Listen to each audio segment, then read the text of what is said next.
지금 보신 영상은 미국 하버드 대학교 심리학과 교수가 했던 실제 실험 영상입니다. 이 영상에서처럼 이제 흰 옷을 입은 학생들이 3명이 나오는데 이 3명의 학생들이 농구공을 몇 번 패스하느냐, 이제 그걸 헤아리도록 이제 사람들에게 질문을 하고 영상을 보여줍니다. 이제 답은 보면 15번입니다. 사실은 이 실험의 숨은 목적은 영상 중간에 이제 고릴라 분장을 하는 사람이 나옵니다. 이 사람을 보았느냐라는 겁니다. 자, 그런데 실제로 이제 이 영상을 보여주고 나니까 10명 가운데서 5명 정도가 고릴라를 못 봤다라는 겁니다. 이 실험은 실제 우리나라 방송에서도 한번 했던 적이 있습니다. 우리나라 방송에서도 똑같은 실험입니다. 똑같은 내용이었고, 단지 차이가 있었다면, 이제 흰 옷 입은 사람이 서로 공을 주고받을 때마다 박수를 치게 했어요. 그래야 이제, 정말 내가 이제 헤아린다는 걸 확인해야 되니까. 그렇게 했더니만 거의 모든 실험자가 고릴라를 못 봤다라는 겁니다. 참 이상하죠? 아니, 저렇게, 너무나 분명하게 나오고 분장한 사람이 지나가는데 그걸 못 볼까? 이게 우리 사람이다라는 거예요. 우리 사람은 어떤 한 가지 일에 주목하게 되면 다른 것을 놓친다라는 겁니다. 그래서 예를 들어 우리가 어떤 사건, 사고가 날 때, 아니, 그렇게 옆에서 사람이 죽어가는데, 사람이 다쳐서 넘어져 있는데, 옆에서 춤추고 놀고 어떻게 그럴 수 있느냐, 이런 말들을 합니다. 그게 가능한 것이 자기 일에 빠져 있으면, 심지어는 옆에서 사람이 죽어가고 있어도 그걸 모를 수가 있다라는 겁니다. 참, 어떻게 생각하면 참 재미도 있지만 어떻게 생각하면 참 무섭구나. 이게 우리구나. 우리는 바로 눈앞의 문제에 집중하게 되면 그래서 하나님을 놓치게 되는 겁니다. 인생의 걱정에 빠지게 되면 믿음을 잃게 되는 이유가 바로 여기에 있는 것입니다. 그러므로 이제 그리스도 예수 안에 있는 자에게는 결코 정죄함이 없나니 이는 그리스도 예수 안에 있는 생명의 성령의 법이 죄와 사망의 법에서 너를 해방하였습니다.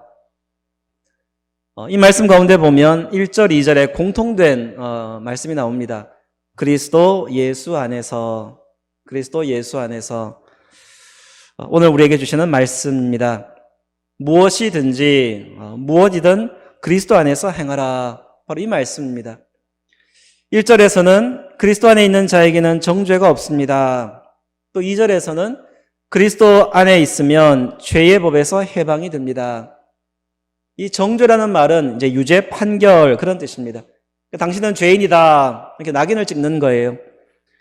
자, 우리는 비록 죄인이지만 그리스도 예수 안에 있으면 그러면 죄인이 아닌 것으로 낙인이 안 찍힌다라는 것입니다.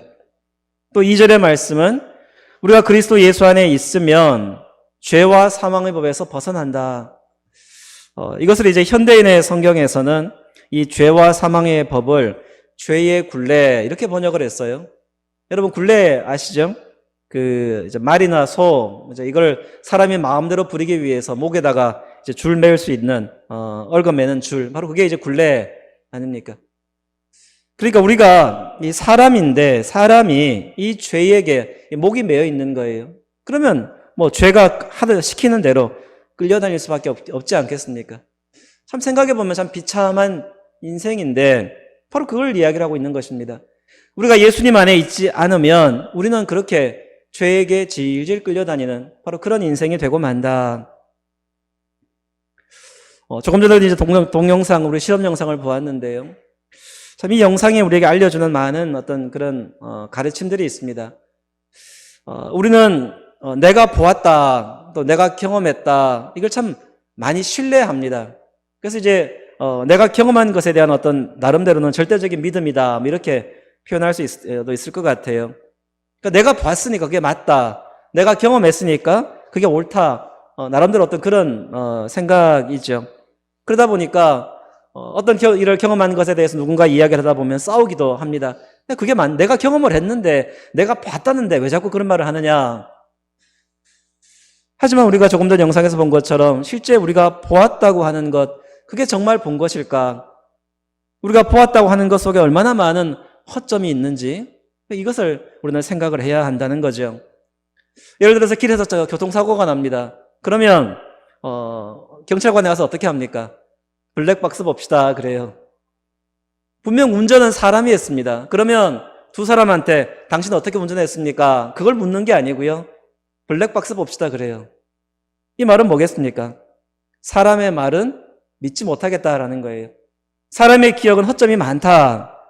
보는 입장마다 또 말하는 입장마다 바라는 사람의 위치에 따라서 다르게도 보고 다르게도 판단할 수 있다라는 거죠.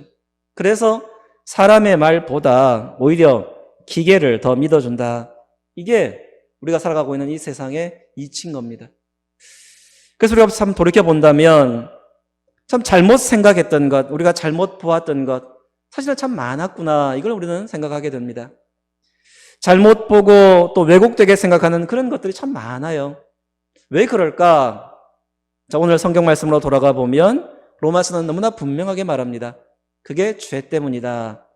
우리 사람 안에 죄가 있기 때문이다라는 것입니다. 죄가 있어서 보아도 올바르게 보지 못하고 들어도 올바르게 듣지 못한다라는 것입니다. 그럼 어떻게 해야 됩니까? 어떻게 하면 이 죄를 벗어날 수 있습니까? 바로 그 유일한 방법이 오늘 우리가 나누려고 하는 이 말씀의 제목입니다. 그리스도 예수 안에. 바로 그리스도 안에 예수 안에 있어야만 우리는 이 죄에서부터 벗어날 수가 있는 겁니다. 이 바울이 그리스도 예수 안에 있으라 이 말씀을 하는 바로 그 이유는 바로 여기에 우리가 가는 믿음의 길이 있기 때문입니다. 로마서를 보면 여러 가지 말씀 또 여러 부분에서 이 그리스도 예수 안에 있어야 되는 그 이유를 말씀을 했습니다. 한번 제가 이제 말씀들 하나 쭉 이제 말씀을 드리겠습니다. 한번 여러분 화면을 보시면서 성경 말씀을 한번 따라와 주시면 좋겠습니다. 로마서 6장 11절 말씀입니다. 이와 같이 너희도 너희 자신을 죄에 대하여는 죽고 죽은 자요 그리스도 예수 안에서 하나님께 대하여는 살아있는 자로 여길지어다. 자, 그리스도 예수 안에 있어야만 우리는 하나님을 향하여 살아있는 자가 된다. 그러니까 예수님 밖에 있으면 우리 하나님 앞에서 그냥 죽은 자인 거예요. 자, 또 8장 10절 11절입니다. 그리스도께서 너희 안에 계시면 몸은 죄로 말미암아 죽은 것이나 영은 의로 말미암아 살아있는 것이니라. 예수를 죽은 자 가운데서 살리신 이의 영이 너희 안에 거하시면 그리스도 예수를 죽은 자 가운데서 살리신 이가 너희 안에 거하시는 그의 영으로 말미암아 너희 죽을 몸도 살리시리라. 자, 그리스도 예수 안에 있으면 우리 몸이 죽어도 산다. 우리 몸이 죽어도 주님이 살려주신다. 조건입니다. 그리스도 예수 안에. 8장 39절입니다. 높음이나 깊음이나 다른 어떤 피조물이라도 우리를 우리 주 예수 그리스도 예수 안에 있는 하나님의 사랑에서 끊을 수 없으리라. 여기서 또 분명히 말합니다. 그리스도 안에 있으면 하나님의 사랑에서도 떨어지지 않는다. 9장 1절입니다.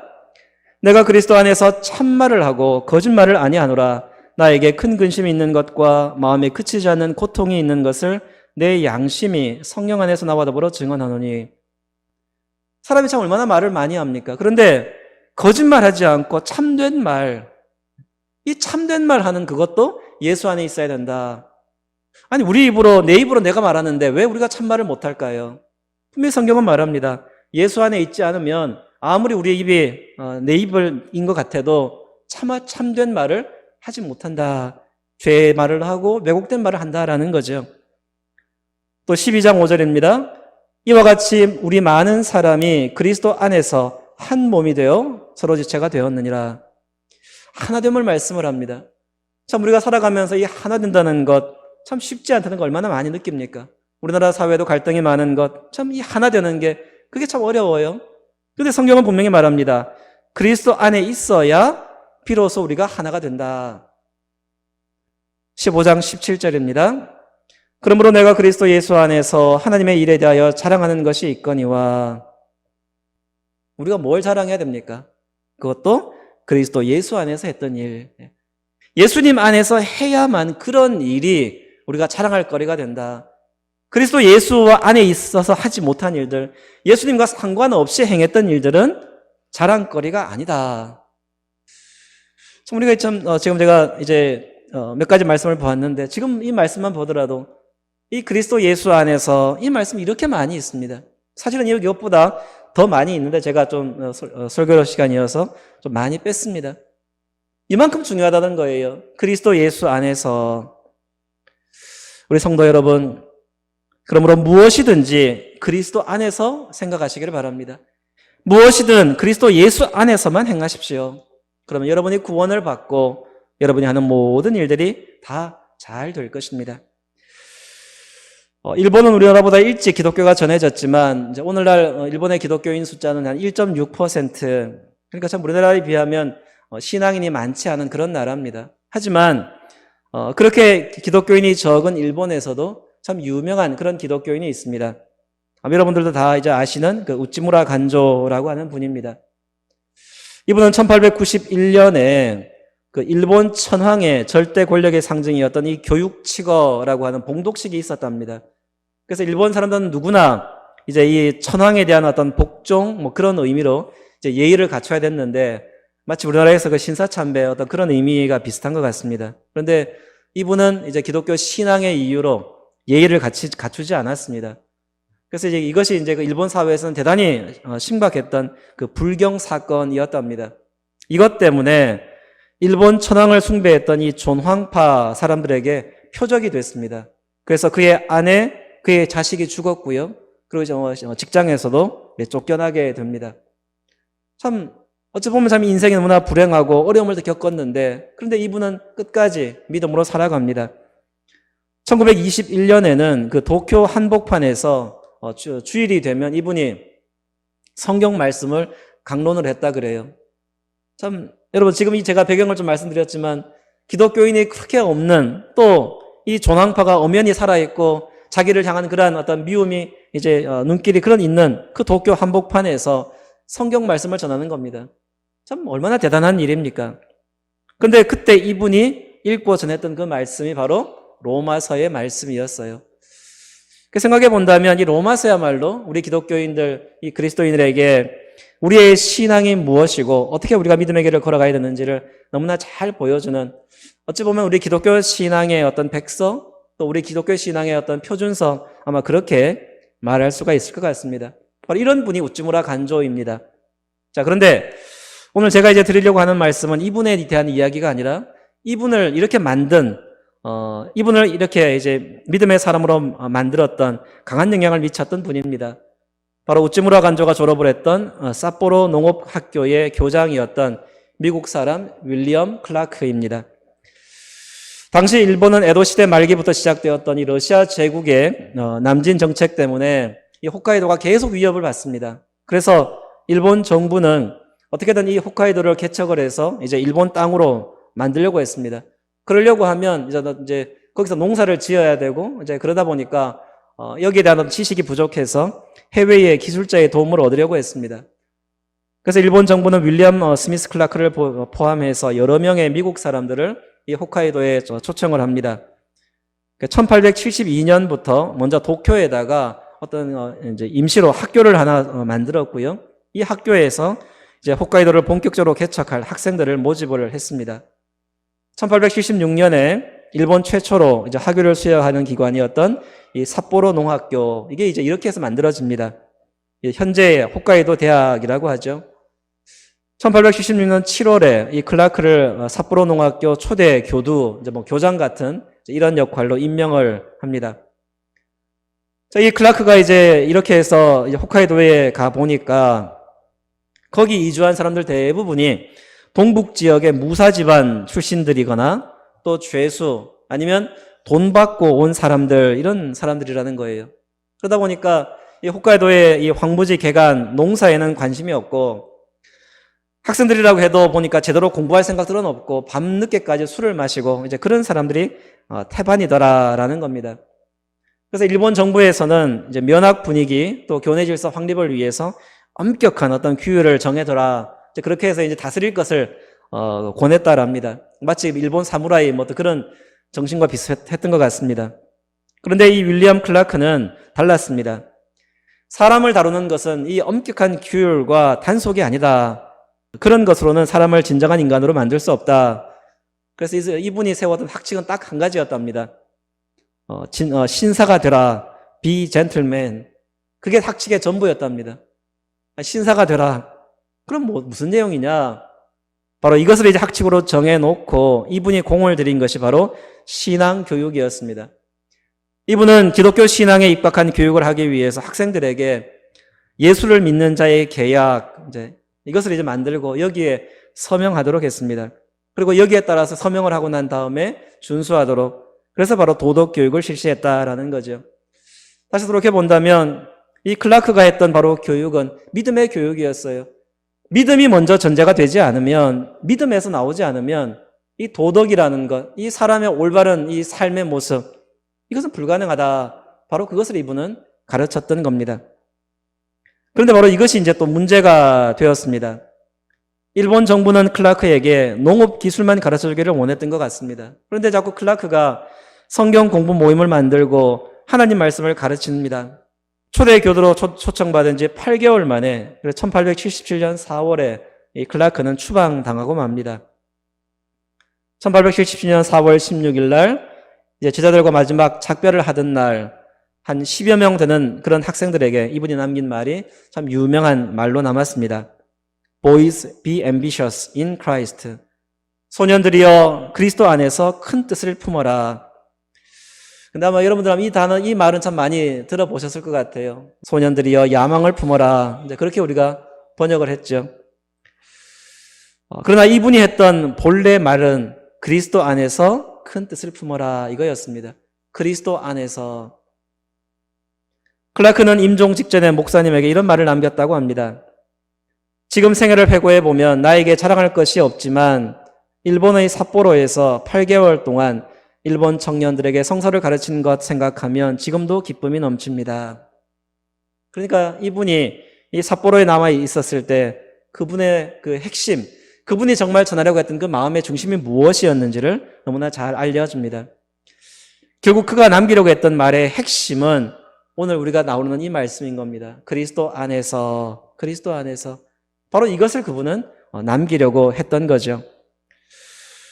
오늘날 클라크는 이 홋카이도 대학의 마스코트 같은 그런 인물이 되었다고 합니다.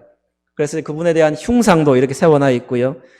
어느 정도인가 하면 심지어는 그를 기념해서 신용카드까지 만든답니다. 그래서 이 학교 학생이 되면 이분의 이런 그림이 다 새겨져 있는 신용카드를 나누어 준다고 해요. 참 이 사람을 이렇게까지 기억하려고 하는구나. 그런데 정작 이분이 전하려고 했던 그 믿음은 잊으려고 하는 겁니다. 그래서 오히려 이 그리스도 안에서 이 말은 쏙 빼고 boys be ambitious. 그 말만 들으면 무슨 생각이 듭니까? 아, 야망을 가져야 되는구나. 뭔가 큰 일을 해야 되는구나. 신앙과는 전혀 상관없는 바로 그런 말로 기억하게 만들었다라는 거죠. 참 이것이 우리가 다시 한번 생각해 보면 아이러니컬한 겁니다. 아니 이분이 정작 전하려고 했던 것이 바로 그리스도 안에서였는데 그걸 빼버리고 나면 그러면 핵심이 빠지고 나면 그게 뭐가 되겠습니까? 이게 가장 중요한데 이 그리스도 안에서를 빼고 나면 그러면 나머지 말들 그러면 그리스도 안에서의 큰 일은 정말 아름다운 일이 되겠지만 그리스도를 빼버리고 나서 야망을 가져라. 그럼 그게 뭐가 되겠습니까? 어떤 이기적인 출세, 뭔가 이 세상에서 뭔가 나름대로 높은 자리를 차지해보고 싶고 사람들 가운데서 뭔가 해보고 싶은 어떤 이런 인간의 교만과 욕망, 바로 이것을 향한 그러한 외침밖에 더 되겠습니까? 그래서 우리는 다시 한번 오늘 말씀을 기억을 해야 됩니다. 무엇이든 그리스도 예수 안에서, 무엇이든 예수 안에서 행해야 된다라는 겁니다. 예수 안에서 우리가 행하고 예수 안에서 기도하고 예수 안에서 노력하면 우리의 기도는 응답을 받을 것이고 우리의 인생은 정말 너무나 아름다운 열매를 맺게 될 것입니다. 예전에 어떤 집사님이 이제 하셨던 말씀이에요. 이분이 감자 한 상자를 2만 원 주고 샀답니다. 오래전 일입니다. 가게에서 볼 때는 너무나 감자가 좋아서 샀는데 집에 와서 보니까 밑이 다 썩었어요. 무른 것들이 깔려 있습니다. 위에는 좋은 것 쫙 해놓고 밑에는 이제 썩은 것을 깔아 놓았던 거죠. 속았구나. 이제 괘씸해서 잠이 안 오더라라는 거예요. 내일 당장 바꾸러 가야지. 그날 밤 내내 감자 생각. 다음날 아침이 되었습니다. 이제 가야지 하다가 생각해 보니까 그래도 장사하는데 게시부터 하는 거는 좀 그래도 아닌 것 같아서 조금 이따가는 가야지. 밥 먹고 가야지. 이제 점심 먹고 오후가 되어서 이제 갈까 합니다. 근데 그때 이런 생각이 문득 들더라는 거예요. 아니, 도대체 이 감자가 뭐라고? 내가 이틀 내내 감자 생각만 하고 있었구나. 물론 좀 속상하기도 하고 안타까웠겠죠. 생각해 본다면 2만 원 주고 산 감자에 그래도 이제 밑에 반이 썩었으니까 해도 그럼 10,000원 정도 손해 본 거겠죠. 도대체 이 감자가 뭐라고? 그래서 저는 참 이분의 말이 참 우리에게 귀한 그런 울림이 있다라는 생각이 들어요. 도대체 감자가 뭐라고 인생의 소중한 시간을 바로 거기에 허비할까? 여러분, 이 감자와 같은 또 다른 우리의 감자가 있지 않습니까? 우리가 정말 묵상해야 되고 우리의 마음에 새겨야 될 게 그게 감자인가? 아니면 하나님의 말씀인가? 우리의 구원을 위해서라면, 또 우리의 인생이 실패하지 않은 인생을 위해서라면 당연히 주님의 말씀이 돼야 될 겁니다. 우리가 주님의 마음을 우리의 마음의 중심에 두고 묵상한다면 바로 그 길은 우리의 영혼이 구원받고 우리의 인생이 좀 아름다운 열매를 맺는 그러한 길로 나아갈 겁니다. 그러나 우리의 마음의 중심이 하나님 말씀이 아닌 뭔가 또 다른 일에 온통 마음과 신경을 다 빼앗겨 있다면 그럼 이제 이 집사님이 하는 말과 똑같이 되겠죠. 감자가 뭐라고? 우리는 살다 보면 참 후회를 많이 합니다. 아마 여기 계신 분들 가운데도 살면서 후회 한번 해보지 않으신 분이 안 계실 거예요. 제가 지금까지 만났던 많은 성도분들, 거의 모든 분들이 지나온 인생에 대한 이야기를 하면 다 후회를 얘기를 해요. 뭔가 그때 내가 왜 그랬을까? 그때 왜 그렇게 말했을까? 왜 그렇게 행동했을까? 다들 뭔가 인생을 돌이키는 분들은 뭔가 후회가 가득한 그런 인생입니다. 그러니까 우리는 다 삶을 돌아보면 다 후회스러워요. 이 후회라는 게 뭡니까? 뒤늦게 생각하게 된다라는 거죠. 차라리 이 뒤늦게라도 모르면 후회가 없어요. 그때는 뭔가를 했는데 뒤늦게라도 내가 그때 그런 게 잘못이었구나. 그걸 깨닫지 못하면 후회를 아예 하지 않습니다. 문제는 늦게 깨닫는다는 거예요. 이 늦게라도 어떤 깨달음이 오다 보니까 내가 그때 왜 그랬을까? 진작 조금만 내가 이런 생각을 했으면 그때 그러지 않았을 텐데. 결국 이것이 우리의 인생이다라는 거죠. 우리는 늘 한 박자 늦는 겁니다. 우리는 늘 늦어요. 늦고 난 다음에 아이고 내가 그랬구나. 마치 버스가 떠나고 난 다음에 떠났구나. 참 떠나기 전에 안다면 얼마나 좋을까요? 바로 이것이 우리라. 그러면 이것이 뭘 말하겠습니까? 우리를 믿으면 안 된다는 거예요. 이렇게 후회할 수밖에 없는, 즉 다시 말하면 뒤늦게 늘 깨닫는 우리의 생각, 늘 이 한 박자 늦은 우리의 어떤 깨달음, 여기에 의지해서 우리의 인생을 산다면 우리의 인생은 늘 뒤늦게 후회할 수밖에 없는 그런 인생이 될 겁니다. 어떻게 하면 우리가 후회를 줄일 수 있을까요? 주님을 의지하는 겁니다. 주님을 의지해야만 주님은 후회가 없으시고 결코 뒤늦게 깨닫지 않으시기 때문입니다. 이 로마서 마지막 16장에 보면 여러 성도들의 이름이 나옵니다. 16장 3절에 너희는 그리스도 예수 안에서 나의 동역자들인 브리스가와 아굴라에게 문안하라. 또 16장 7절 내 친척이요 나와 함께 갇혔던 안드로니고와 유니아에게 문안하라. 그들은 사도들에게 존중이 여겨지고 또한 나보다 먼저 그리스도 안에 있는 자라. 16장 9절 그리스도 안에서 우리의 동역자인 우르바노와 나의 사랑하는 스다고에게 문안하라. 10절 그리스도 안에서 인정함을 받은 아벨레에게 문안하라. 아리스토블로의 권속에게 문안하라. 여러분 여기 나와 있는 이름이 다 뭔지 아시겠습니까? 이분들은 오늘 말씀으로 표현해 본다면 그리스도 예수 안에 있다고 인정된 사람들이에요. 그래서 말하는 겁니다. 브리스가, 아굴라, 안드로니고, 유니아, 우르바노, 스다고, 아벨레, 그리고 아리스토블로. 바로 이런 분들처럼 되라. 바로 그것을 우리에게 권면하고 있는 겁니다. 이분들의 이름 앞에는 뭔가가 다 수식어가 붙어 있어요. 그리스도 안에서 나의 동역자인 누구누구, 또 사도들에게 존중이 여겨진 사람들, 나보다 먼저 그리스도 안에 있는 사람, 혹은 그리스도 안에서 인정받은 사람. 그래서 성경의 마지막에 이들에게 문안하라. 다른 말로 하면 이들을 기억하라. 또 이들처럼 되라. 오늘 우리에게 권면하고 있는 겁니다. 오늘 이 시간 우리 예배를 드리는 우리 송호제일교회 우리 모든 성도분들도 이분들의 그 이름 뒤에 우리도 함께 기록되어야 하지 않겠습니까? 저는 그러기 위해서 다시 한번 오늘의 말씀을 기억해 주십시오. 무엇이든 뭘 하시든지 그리스도 안에 있으시고 그리스도 안에서 행하십시오. 오늘도 내일도 그리스도 안에서 사십시오. 그러면 우리 모두 주님의 동역자가 될 것이고 주님께 귀히 여김을 받을 것이고 마지막 주님 앞에 섰을 때에 주님께 귀하게 인정받는 그런 주님의 사람이 될 것입니다.